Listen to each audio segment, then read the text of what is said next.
Let's start. तो ये chapter उन स्टूडेंट्स के लिए है, मतलब कार्बन एंड कंपाउंड अपना टेंथ क्लास का चैप्टर नंबर 4 है। बट ये जो है ये रिड्यूस सिलेबस जो हो गया था ना, इसकी वजह से ये सिर्फ वो जो अभी 11th में आए हैं जिनको टेंथ का चैप्टर नंबर 4 पढ़ना है, पर उतना ही जितना टेंथ में काम आएगा, या फिर जिनको अभी ये कार्बन एंड कंपाउंड के IMP टॉपिक्स जो भी हैं वो सारे कवर अप करने हैं एग्ज़ाम के लिए, तो ये मतलब वीडियो काम आएगा। इसमें चैप्टर 4 पूरा नहीं है, बट जो बेसिक टॉपिक्स हैं और जो IMP टॉपिक्स है वो सारे के सारे हैं। तो carbon and its compound, let's start. तो पहले जो प्रॉपर्टी है ये कैटिनेशन, ये एक प्रॉपर्टी है जो कार्बन के अंदर है। ये प्रॉपर्टी है प्रॉपर्टी ऑफ सेल्फ लिंकेज, यानी कार्बन जो है अपने दूसरे कार्बन के साथ भी कंपाउंड बना सकता है। C2H6 एक एग्जांपल लेते हैं। C2H6 में दो कार्बन है, तो वो एक दूसरे से मिल के एक कंपाउंड बना रहे हैं। तो ये जो प्रॉपर्टी है वो सेल्फ लिंकेज की जो कार्बन में है। फिर दूसरी चीज़ है properties of allotropes of carbon. Different physical form of any element are called allotropes of that element. Allotropes यानी कि जैसे कि नीचे एलोट्रॉप्स ऑफ कार्बन के टाइप्स दे रखे हैं कि डायमंड, ग्रेफाइट, ये सब जो है एलोट्रॉप्स है कार्बन के, यानी कि कार्बन से बने हैं, बट इनका जो physical form of any element है वो डिफरेंट है। डिफरेंट फिजिकल फॉर्म है इनका, यानी जैसे कि डायमंड है वो भी कार्बन से बना है, और ग्रेफाइट है वो भी कार्बन से बना है। बट जो डायमंड है उसके फिजिकल फॉर्म डिफरेंट है, यानी कि उसका जो स्ट्रक्चर है वो बहुत डिफरेंट है, और ग्रेफाइट का स्ट्रक्चर बहुत डिफरेंट है। इसके लिए ये डिफरेंट डिफरेंट एलोट्रॉप्स कहलाते हैं। कार्बन के बने सब कार्बन से हैं, बट इनके स्ट्रक्चर के कारण ये डिफरेंट डिफरेंट इनके स्ट्रक्चर में डिफरेंट के कारण ये डिफरेंट डिफरेंट ये स्ट्रक्चर के अंदर इनके बहुत डिफरेंस होता है। इसके लिए डिफरेंट डिफरेंट एलोट्रॉप्स कहलाते हैं कार्बन के। तो डायमंड ये कार्बन से ही बना है, ग्रेफाइट भी कार्बन से बना है, पर डायमंड में जो स्ट्रक्चर है कार्बन का वो बहुत डिफरेंट है graphite as compare to graphite. तो जो डायमंड है वो भी एक एलोट्रॉप्स ऑफ कार्बन है, और ग्रेफाइट भी एक एलोट्रॉप्स ऑफ कार्बन है। एक्सेट्रा का मतलब है और भी बहुत सारे एलोट्रॉप्स है कार्बन के। तो बहुत सारे एलोट्रॉप्स है कार्बन के, इसलिए मैंने एक्सेट्रा रख दिया है। NCERT के अंदर सिर्फ डायमंड और ग्रेफाइट को ही बताया गया है कि ये दो एलोट्रॉप्स है कार्बन के। एक्सेट्रा है, पर वो NCERT लेवल के हिसाब से भी हमें नहीं पढ़ने थे के अंदर। प्रॉपर्टीज़ डायमंड एंड ग्रेफाइट, तो डायमंड और ग्रेफाइट की प्रॉपर्टीज़ को कंपेयर किया गया है इधर। डायमंड ग्रेफाइट की प्रॉपर्टीज़ को इधर कंपेयर किया गया। तो डायमंड की प्रॉपर्टी है each carbon is bonded with other four carbon, यानी कि एक कार्बन जो है वो दूसरे 4 अदर कार्बन के साथ बॉन्ड बना सकता है। बट ग्रेफाइट सिर्फ तो ग्रेफाइट का एक कार्बन है वो दूसरे 3 कार्बन के साथ ही बॉन्ड बना सकता है, 4 कार्बन के साथ वो बॉन्ड नहीं बना सकता। Network structure is formed and hence this type of molecular are called giant molecules। तो डायमंड का जो स्ट्रक्चर होता है उसके अंदर जो कार्बन जिस फॉर्म में अरेंज होते हैं, उन कार्बन के जिस टाइप में वो अरेंज होते हैं उसे जाइंट मॉलिक्यूल्स कहा गया है। ऐसी ग्रेफाइट में कोई प्रॉपर्टी है नहीं। Each layer have weak force of attraction, और ग्रेफाइट जो है उसके अंदर वीक फोर्स ऑफ अट्रैक्शन होता है, यानी कि एक कार्बन जो दूसरे कार्बन से जुड़ा है उसके बीच में जो फोर्स ऑफ अट्रैक्शन है वो बहुत कम है, बहुत वीक है। डायमंड एंड ग्रेफाइट की दूसरी दूसरी और प्रॉपर्टीज़। तो डायमंड की एक और थर्ड प्रॉपर्टी है very hard in nature. Diamond तो हमें पता है नेचुरल हार्ड है, सकिंग सब्सटेंस है, बहुत हार्ड होता है नेचर में। और जो ग्रेफाइट की तीसरी प्रॉपर्टी है वो है सॉफ्ट इन नेचर। तो ग्रेफाइट एकदम अपोजिट है डायमंड से, बल्कि डायमंड और ग्रेफाइट दोनों ही कार्बन से बने हैं, बट डायमंड और ग्रेफाइट के स्ट्रक्चर के डिफरेंट होने के कारण डायमंड जो है हार्डेस्ट नेचुरल अकिंग सब्सटेंस है, और ग्रेफाइट जो है सॉफ्ट इन नेचर है। डायमंड की fourth property bad conductor of electricity. Diamond जो है एक बैड कंडक्टर है इलेक्ट्रिसिटी का, और वहीं ग्रेफाइट जो है गुड कंडक्टर ऑफ इलेक्ट्रिसिटी है। डायमंड जो है लस्टर से चमकीला है, बट जो ग्रेफाइट है वो ब्लैक डल है, नॉन लस्टर से, वो चमकीला नहीं है। तो यहाँ पे यूजेस ऑफ डायमंड भी है। यूजेस ऑफ डायमंड है jewellery, eye surgery, S abrasive, drilling. और यूज़ ऑफ ग्रेफाइट है इलेक्ट्रोड, सेल, बैटरी में यूज़ होता है ग्रेफाइट, बट सेल और बैटरी हाँ प्योर होता है। Lubricant and pencil, but pencil में जो ग्रेफाइट यूज़ होता है वो प्योर नहीं होता, उसके अंदर और भी केमिकल कंपाउंड मिलाए जाते हैं, क्योंकि जो थर्ड प्रॉपर्टी है ग्रेफाइट की वो ये कहती है कि ग्रेफाइट जो है सॉफ्ट इन नेचर होता है। सॉफ्ट इन नेचर होता है। सो वो जो है मतलब हम जो लिख पाते हैं वो लिख नहीं सकते, क्योंकि जो ग्रेफाइट है वो सॉफ्ट इन नेचर होता है, बट पेंसिल में और ग्रेफाइट के साथ और कुछ केमिकल कंपाउंड डाल देते हैं, जिससे ग्रेफाइट के साथ जो और अदर केमिकल डाल देते हैं, इसकी वजह से क्या होता है कि पेंसिल के जो आगे का नुक होता है मतलब उसी में डालते हैं, तो उससे क्या होता है कि वो थोड़ा और हार्ड हो जाता है, जिससे हम लिख सकते हैं ईजीली। अगर पेंसिल के जो आगे का नुक होता है उसके अंदर सिर्फ ग्रेफाइट डाल दे तो सॉफ्ट इन नेचर होता है, इसके कारण हम लिख ही नहीं सकते, वो जल्दी से टूट जाता। बट वो प्योर मतलब वो प्योर ग्रेफाइट से नहीं बना होता, इसके लिए उसमें और भी केमिकल कंपाउंड डल जाते हैं, इसके लिए हम लिख पाते हैं। फिर टाइप्स ऑफ कोवेलेंट बॉन्ड्स, तो 3 टाइप्स है कोवेलेंट बॉन्ड के। फर्स्ट है सिंगल कोवेलेंट बॉन्ड, सेकंड नीचे हम पढ़ेंगे डबल और triple covalent bond. Fourth covalent bond नहीं बनते, मतलब फोर्थ कोवेलेंट बॉन्ड सिर्फ तीन ही टाइप्स होते हैं कोवेलेंट बॉन्ड के, क्यों नहीं बनता उसका भी नीचे रीज़न पढ़ेंगे। फर्स्ट है सिंगल कोवेलेंट बॉन्ड, तो जब टू एटम्स शेयर करते हैं वन पेयर ऑफ इलेक्ट्रॉन्स, तो यहाँ पे शेयरिंग की बात हो रही है, ना कि जैसे मेटल करते हैं गेन और नॉन मेटल डोनेट करते हैं उसकी बात नहीं हो रही है, यहाँ पे शेयरिंग की बात हो रही है। तो व्हेन टू एटम्स शेयर करते हैं वन वन इलेक्ट्रॉन्स एक दूसरे के साथ, तो उसे हम कहते हैं सिंगल कोवेलेंट बॉन्ड, वो एक दूसरे के साथ सिंगल कोवेलेंट बॉन्ड बना रहे हैं। एग्जांपल नंबर 1 HCl, तो HCl में देखो H जो है उसके एक कार्बन एक इलेक्ट्रॉन है, सॉरी एक इलेक्ट्रॉन है, और ये जो इलेक्ट्रॉन्स जो इधर शो किए गए हैं वो लास्ट वैलेंस जो सेल में जो होता है ना, वो है। सारे के सारे इलेक्ट्रॉन्स इधर शो नहीं किए गए, लास्ट वैलेंस सेल में जो जितने भी इलेक्ट्रॉन्स होते हैं वो शो किए गए हैं। तो H के जो लास्ट वैलेंस सेल के अंदर इलेक्ट्रॉन्स होते हैं वो एक होता है, Cl के लास्ट वैलेंस सेल में 7 होते हैं, तो इन 7 को शो किया गया है। तो H जो है Cl के एक इलेक्ट्रॉन को अपने शेयरिंग के हिसाब से लेके ऐसे मतलब एक ही इलेक्ट्रॉन को उसके एक इलेक्ट्रॉन को अपने साथ शेयर कर रहा है और अपना एक इलेक्ट्रॉन उसको शेयर कर रहा है, उसका एक इलेक्ट्रॉन ले नहीं रहा है, मतलब शेयर कर रहा है और अपना एक इलेक्ट्रॉन शेयर कर रहा है। H2 भी ऐसे ही, H2 जो है दूसरा एग्जांपल, दो हाइड्रोजन अपने एक एक इलेक्ट्रॉन एक दूसरे के साथ शेयर कर रहे हैं। ये जो साइड में दे रखा है एच डैश एच, इसका मतलब क्या है कि जो बीच में डैश लगा है वो रिप्रेजेंटेशन होता है सिंगल कोवेलेंट बॉन्ड का, कि दो हाइड्रोजन जब एक दूसरे के साथ एक एक कार्बन सॉरी एक एक इलेक्ट्रॉन को जब शेयर करते हैं तो उसका रिप्रेजेंटेशन कैसे होता है, तो इस फॉर्म में हम रिप्रेजेंटेशन करते हैं। ये H2 जो है इसको इस फॉर्म में रिप्रेजेंटेशन करेंगे।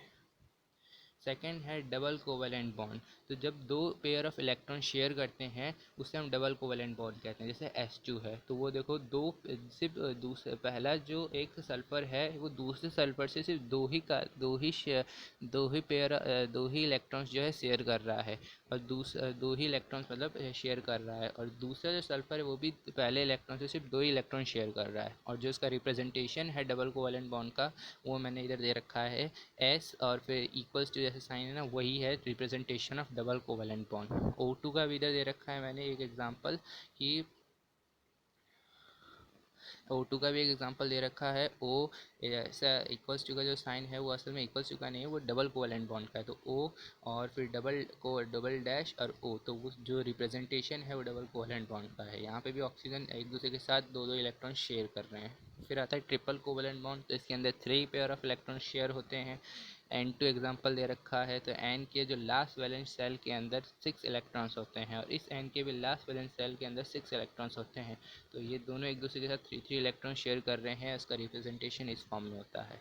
अब वो रीज़न कि क्यों कोई भी एटम 4 कोवेलेंट बॉन्ड नहीं बनाते या 4 इलेक्ट्रॉन एक दूसरे के साथ शेयर नहीं करते, तीन triple covalent bond, double covalent bond और सिंगल कोवेलेंट बॉन्ड, इन सब में इलेक्ट्रॉन की शेयरिंग ही थी, किसी में 2 किसी में 3।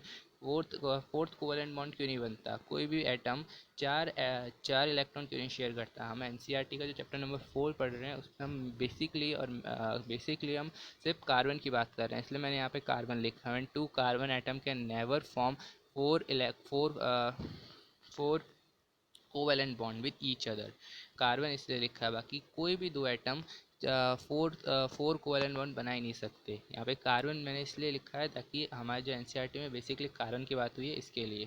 अब कार्बन के लास्ट मतलब कार्बन की वैलेंसी क्या है, तो 2 और 4। अब कार्बन के लास्ट वैलेंस सेल में कितने इलेक्ट्रॉन्स होते हैं, 4, तो या तो ये 4 दे सकता है या तो ये लास्ट ऑक्टेट को कंप्लीट करने के लिए 4 ले सकता है। तो अगर ये 4 इलेक्ट्रॉन्स लेगा तो ये बहुत मतलब अगर ये 4 इलेक्ट्रॉन्स लेगा तो टोटल इसमें कितने इलेक्ट्रॉन्स हो जाएंगे, पहले इसके पास 6 है ही, 2 और 4 टोटल हो गए 6 इलेक्ट्रॉन्स। तो 6 इलेक्ट्रॉन्स तो इसके पास पहले से है, अगर 4 और ले लेगा तो कितने इलेक्ट्रॉन्स हो जाएंगे टोटल इसके पास, 10 इलेक्ट्रॉन्स हो जाएंगे।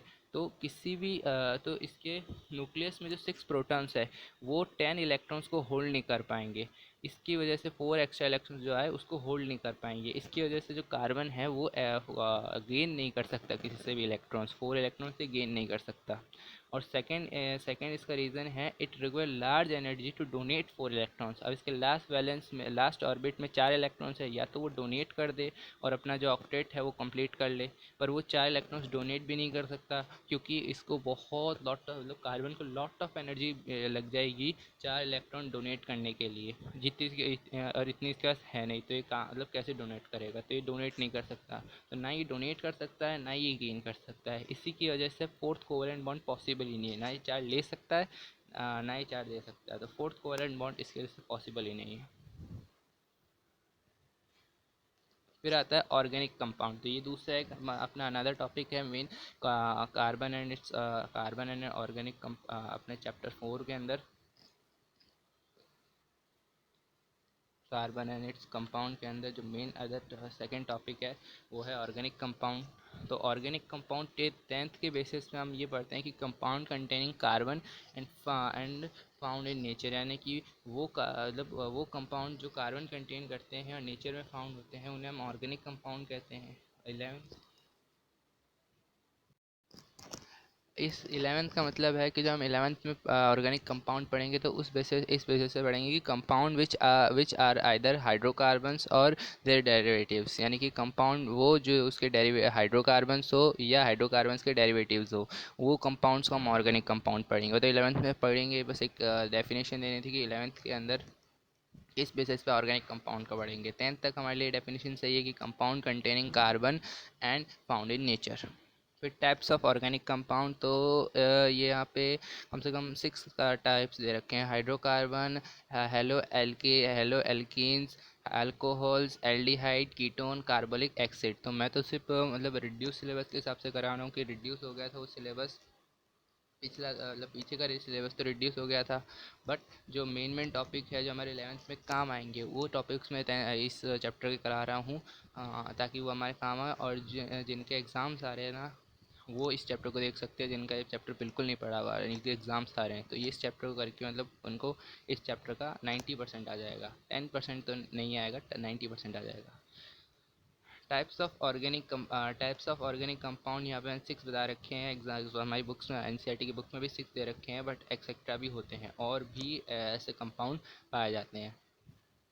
हाइड्रोकार्बन, तो hydrocarbon containing compound containing H यानी कि हाइड्रोजन एंड सी यानी कार्बन एटम ओनली, यानी कि compound containing hydrogen and carbon atom only. वो कंपाउंड जिसके अंदर सिर्फ हाइड्रोजन और कार्बन हो, C2H6, CH4, C6H6, C10H20, वो है ये वो हाइड्रोकार्बन्स हैं जिनके अंदर सिर्फ हाइड्रोजन एंड कार्बन पाए जाते हैं। ये वो कंपाउंड्स हैं जिनके अंदर सिर्फ हाइड्रोजन एंड कंपाउंड पाए जाते हैं, इसलिए इनको हाइड्रोकार्बन्स कहा जाता है। फिर टाइप्स ऑफ हाइड्रोकार्बन्स, तो दो टाइप्स के हाइड्रोकार्बन होते हैं, सैचुरेटेड हाइड्रोकार्बन और दूसरा है unsaturated hydrocarbon. Saturated hydrocarbon, hydrocarbon in which there is only single covalent bond between carbon atoms. तो कार्बन एटम्स के बीच में अगर सिंगल कोवलेंट बॉन्ड होता है तो उन्हें हम कहते हैं सैचुरेटेड हाइड्रोकार्बन। जैसे कि यहाँ पे देखो दिखा रखा है मैंने, C2H6 जो है उसका ये बॉन्ड देखो, इसका जो स्ट्रक्चर है वो कैसा है देखो, सी कार्बन है और कार्बन जो है CN उनके बीच में सिर्फ एक ही लाइन है, यानी कि सिंगल कोवलेंट बॉन्ड है।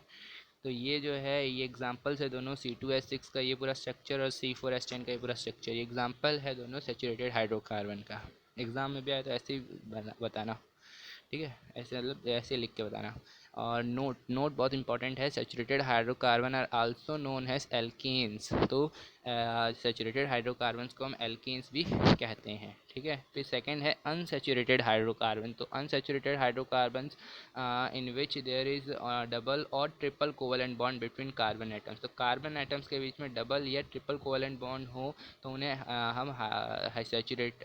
उन्हें हम अनसैचुरेटेड हाइड्रोकार्बन कहेंगे। यहाँ पे मैंने एग्जांपल नहीं दिया बट समझ सकते हो कि जैसे कि ये दो कार्बन एटम है तो उनके बीच में अगर double covalent bond double line होती तो वो डबल कोवेलेंट बॉन्ड कहलाते हैं, 3 लाइन होती ट्रिपल कोवेलेंट बॉन्ड कहलाते। तो वो एग्जांपल हो जाते हैं हमारे अनसेचुरेटेड हाइड्रोकार्बन्स के। ये जो नोट है बहुत बहुत बहुत आईएमपी है, मतलब बहुत ज़्यादा आईएमपी है। जनरल फार्मूला जो है, इससे पहले यहाँ देखो एक बार साइड में आके, सिंगल जो साइड में दे रखा है, single covalent bond, double covalent bond, triple covalent bond. जो सिंगल कोवेलेंट बॉन्ड है उन्हें हम एल्केन्स भी कहते हैं। डबल कोवेलेंट बॉन्ड जो होते हैं उन्हें हम एल्कीन्स भी कहते हैं, भी नहीं एल्कीन्स ही कहते हैं, सॉरी। सिंगल कोवेलेंट बॉन्ड को हम एल्कीन्स कहते हैं। जो डबल कोवेलेंट बॉन्ड फॉर्म करे उन्हें हम एल्कीन्स कहते हैं, और जो ट्रिपल कोवेलेंट बॉन्ड फॉर्म करे उन्हें हम एल्काइंस कहते हैं। जैसे कि एक कंपाउंड है, ठीक है, जैसे कि हम एक ऊपर का ही कंपाउंड ले लेते हैं H2C2H6। तो C2H6 जो है वो कैसा बॉन्ड बना रहा है, सिंगल कोवेलेंट बॉन्ड बना रहा है, तो उन्हें हम एल्कीन्स कहेंगे, सॉरी वो एल्कीन्स है।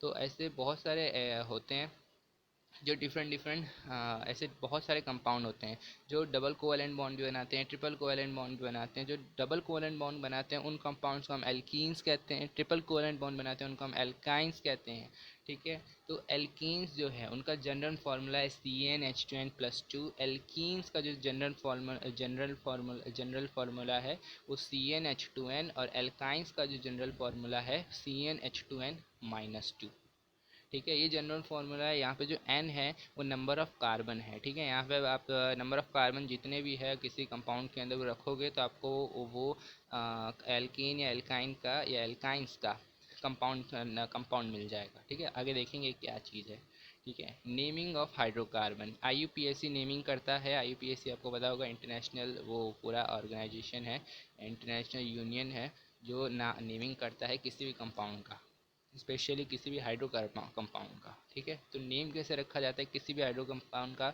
तो प्रीफिक्स प्लस सफिक्स। प्रीफिक्स क्या है, सफिक्स क्या है, देखते हैं आगे। तो जब भी कोई कंपाउंड एल्कीन्स होता है, ठीक है, जब भी कोई कंपाउंड अगर एल्कीन्स है तो उसके कंपाउंड का जब नेमिंग करेंगे तो लास्ट में ANE लगाएंगे, ठीक है। इसके एग्जांपल्स देखेंगे, अभी सब समझते जाओ। कि अगर कोई कंपाउंड है, ठीक है, और वो सिंगल कोवेलेंट बॉन्ड होगा तो उसे हम एल्केन्स कहेंगे, तो उसका जब नेमिंग करेंगे ना तो उसके लास्ट में ANE लगेगा। अगर कोई डबल कोवेलेंट बॉन्ड फॉर्म कर रहा होगा तो उसे हम एल्कीन्स कहेंगे, यानी कि अगर कोई compound double covalent bond form कर रहा है तो उन्हें हम एल्कीन्स कहेंगे। तो उसके जब हम नेमिंग करेंगे तो उसके लास्ट में ENE लगाएंगे, ठीक है। और अगर कोई कंपाउंड अगर एल्काइंस है, ठीक है, अगर कोई कंपाउंड एल्काइंस है तो उसके लास्ट में YNE लगाएंगे, ठीक है। तो नंबर ऑफ़ कार्बन, ये नंबर ऑफ़ कार्बन क्या है कि जैसे आपको कोई एक कंपाउंड पता है C2H6, ठीक है, तो उसमें नंबर ऑफ़ कार्बन कितने हैं 2, तो ये 2, तो उसके जो नाम में प्रीफिक्स होगा वो इथ लगेगा, ठीक है, एथ कहते हैं, सॉरी एथ लगेगा, ठीक है। तो वैसे ही है नंबर ऑफ़ कार्बन, अगर कोई है C3H8, तो ये जो कंपाउंड है इसमें नंबर ऑफ़ कार्बन कितने हैं 3 हैं। तो इसके जब हम प्रीफिक्स, इसका जब नाम में हम प्रीफिक्स जोड़ेंगे, ठीक है, इस नेमिंग कैसे होता है किसी भी हाइड्रोकार्बन का, प्रीफिक्स प्लस सफिक्स, तो इसके नाम में जब हम आगे प्रीफिक्स जोड़ेंगे तो क्या जोड़ेंगे, प्रॉप, ठीक है। आगे एग्जांपल देखेंगे, अभी सिर्फ समझते जाओ। नंबर ऑफ़ कार्बन 1 हो तो हम मैथ लगाएंगे प्रीफिक्स, मतलब नेमिंग में आगे प्रीफिक्स के अंदर। अगर नंबर ऑफ़ कार्बन 1 है तो मैथ लगाएंगे आगे, नंबर ऑफ़ कार्बन 2 है तो एथ लगाएंगे, 3 है तो प्रॉप लगाएंगे, 4 है तो ब्यूट लगाएंगे, ऐसे करते करते करते जो भी है, 5 है तो पेंट लगाएंगे, 6 है तो हेक्स लगाएंगे, 7 है तो हेप्ट लगाएंगे, नंबर ऑफ़ कार्बन अगर 8 है तो ऑक्ट लगाएंगे, नंबर ऑफ़ कार्बन अगर 9 है तो नॉन लगाएंगे, नंबर ऑफ़ कार्बन 10 है तो डैक लगाएंगे। अब एग्जांपल्स ले लेते हैं। C4H10, तो C4H10 देखो, C4H10 मैंने यहाँ पे एकदम क्लियरिटी दे रखी है क्या कि C4H10 में नंबर ऑफ़ कार्बन कितने हैं, देखो नंबर ऑफ़ कार्बन कितने हैं, C4H10 नंबर ऑफ़ कार्बन है 4। तो CnH2n+2 जो फार्मूला है अपना, इसका है ये एल्कीन्स का, ठीक है। C4H2n जो CnH2n+2 जो फार्मूला है एल्कीन्स का, उसमें नंबर ऑफ़ कार्बन कितने हैं 4, तो वो रख दिए। तो क्या आया C4H2 और 4 रखा तो क्या आया C4H10 ही आया वापस से। यानी जो ये जो कंपाउंड है C4H10, ये कौन सा कंपाउंड है, एल्केन्स है, पता चल गया। ये कौन सा कंपाउंड है, एल्केन्स है, यानी कि इसके लास्ट में हम क्या जोड़ेंगे, सफिक्स क्या जोड़ेंगे, हम ANE जोड़ेंगे, ठीक है। एल्केन्स है तो सब लास्ट में सफिक्स का जोड़ेंगे, ए एन ई जोड़ेंगे, और इसमें नंबर ऑफ कार्बन कितने हैं, 4 है। ठीक है, तो नंबर ऑफ कार्बन अगर 4 है तो मैंने क्या बताया, इसमें प्रीफिक्स का जुड़ेगा, नंबर ऑफ कार्बन अगर 4 है तो ब्यूट, यानी इसका नाम क्या जुड़ेगा, पहले प्रीफिक्स ब्यूट और फिर लास्ट में सफिक्स एन, ब्यूटेन इसका नाम है। वैसे ही दूसरा एग्जाम्पल भी इधर मैंने दे रखा है, पेंटेन, किसका नाम है ये, CFI H10, ठीक है, C5H10, तो C5 नंबर ऑफ कार्बन कितने हैं इसमें, 5 है, तो नंबर ऑफ कार्बन देखो किसके, नंबर ऑफ कार्बन 5 है तो इसका नाम क्या होगा, पहले पेंट, ठीक है, नंबर ऑफ कार्बन 5 है तो आगे क्या लगा दिया हमने, सब प्रीफिक्स में पेंट, और फिर देखो C5H10 है तो नंबर ऑफ कार्बन कितने हैं, 5 है, तो नंबर ऑफ कार्बन 5 है, C5H10 नंबर ऑफ कार्बन कितने हैं, 5, मैंने जनरल फार्मूला जो है वो उठाया, CnH2n, ठीक है, इसमें नंबर ऑफ कार्बन मैंने 5 पुट किए, ठीक है, तो क्या आया मेरा फार्मूला, मतलब मेरे जनरल फार्मूला जब मैंने रखा CnH2n, तो मेरा आंसर क्या आया, C5H10 आया। ये जनरल फार्मूला किसका है, तो ये जनरल फार्मूला है एल्काइन का, ठीक है।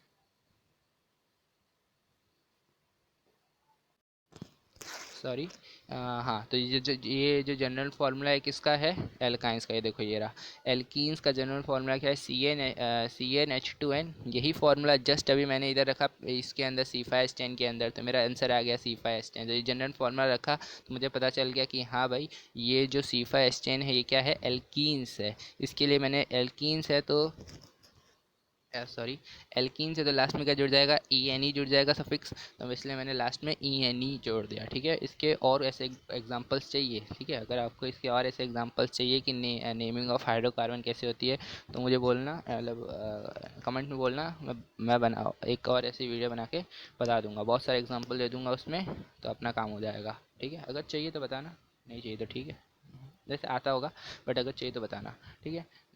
थर्ड एग्जांपल है, इसने यहाँ पे मैंने दे रखा है C3H6, इसका नाम प्रोपेन है, उसमें भी सेम ही किया है मैंने, जनरल फार्मूला सीधा उठाया, तो जनरल फार्मूला आप सीधा पहले कौन सा उठाओगे, CnH2n, ठीक है। अगर आपका नंबर ऑफ कार्बन, अगर आपका number of hydrogen sorry match नहीं कर रहा है, ठीक है, आपने रख तो दिया पर आपका नंबर ऑफ हाइड्रोजन मैच नहीं कर रहे हैं, तो आप क्या करो, +2 करो, फिर भी नहीं कर रहे हैं तो -2 लगा के देखो, और अगर तब कर गए, नंबर ऑफ हाइड्रोजन में आपने -2 लगाया तब कर गए, तो आप समझ जाना कि वही फार्मूला है, ठीक है। एक बार ट्राई करना, आपको समझ आ जाएगा। सबसे पहले क्या करोगे, CnH2n लोगे, और फिर अगर आपको लगे कि ये तो गलत फार्मूला हो रहा है, मतलब ये मेरे नंबर ऑफ, मतलब ये कंपाउंड तो मेरा फॉर्म ही नहीं हो रहा है अच्छे से, तो आप +2 लगा के देखना, अगर सेम आ रहा है, C3H6 ही आ रहा है, तो आप समझ आना कि हाँ भाई सही है, यही इसका यही ये कंपाउंड है, ठीक है, ऐसे नाम होगा। अगर नहीं समझ आ रहा है थोड़ा भी तो मुझे बोलना कमेंट में, मैं एक और मतलब सिर्फ नेमिंग ऑफ हाइड्रोकार्बन पे दूसरा एक और वीडियो बना दूंगा, ठीक है।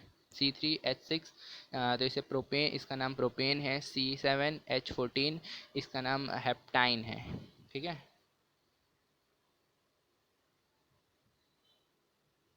आई एम सॉरी, इसका नाम हेप्टीन होना चाहिए, सॉरी, इस नंबर ऑफ फोर्थ नंबर जो एग्जांपल है उसको तुम मत प्रेफर करो, इसका नाम हेप्टीन होना चाहिए, मैं इसको सही कर दूंगा नोट्स में। हाँ, आपको नोट्स भी चाहिए तो बता देना, मैं नोट्स दे तो नहीं रहा हूँ इसके अंदर, डिस्क्लेमर में, आपको चाहिए तो बता देना, मैं दे दूँगा, ठीक है। ये एक शायद एग्जांपल गलत है, सॉरी, चलो आगे बढ़ते हैं। फिर है basic idea of naming of other functional group, तो अभी तक हमने एक फंक्शनल ग्रुप पढ़ा था, कौन सा, हाइड्रोकार्बन, ठीक है। दूसरे भी अदर फंक्शनल ग्रुप मैंने आपको बताए थे, हेलो एल्केनिन्स, यानी कि ऑर्गेनिक कंपाउंड के टाइप्स जो मैंने बताए थे वही है, उन्हीं की बात कर रहा हूँ मैं, हेलो एल्केनिन्स। तो हाइड्रोजन, हाइड्रोकार्बन में क्या था, सिर्फ कार्बन और हाइड्रोजन एक दूसरे के साथ बॉन्ड बनाए थे। हेलो एल्केन्स में क्या होता है, एक ही कार्बन बनाता है हाइड्रोकार्बन, कार्बन के साथ बॉन्ड, उसमें तो कितने भी हाइड्रोजन कितने भी कार्बन के साथ बॉन्ड बना रहे थे, देखो यहाँ पे, ये देखो कितने भी कार्बन कितने भी हाइड्रोजन के साथ बॉन्ड बना सकते हैं हाइड्रोकार्बन के अंदर, बट इसके अंदर जो है हेलो एल्केन्स में सिर्फ एक ही कार्बन बॉन्ड बनाता है हाइड्रोजन के साथ, ठीक है।